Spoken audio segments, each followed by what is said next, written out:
Ngayon mga idol, nandito ako ngayon sa ospital. Dito sa pinagpapa-check-upan ng amo ko.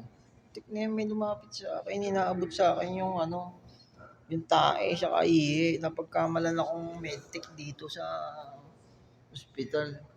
Pambira ako, sabi ko, hindi ka ako medtech dito. Driver ka ako, sawa-sawa. Grabe, lintik yung tawa sa akin nung babae, siya nung mag-asawa ata yun. Inaabot sa akin. Napagkamalan akong medtech. Nagara kasi ng uniform ko yung amo ko ganito gusto pa suot. Mag-request na ako sa amo ko, si Bilya na lang susuot ko. Ayun no, kung hindi ako napagkakamalang medtech nurse. Grabe. Inaabot ba naman sa akin yung tae sa kaihi. Mga idol, dito ako sa ospital kasi. Ayun no.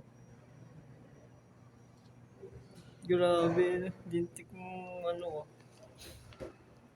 laki pa naman nung tae siya nung daming ihi. Akala siguro ako yung mag-examine. Ayan, dito tayo sa ospital mga idol. Oh. Ayan o. Oh. Mga idol, bye-bye. Thank you for watching.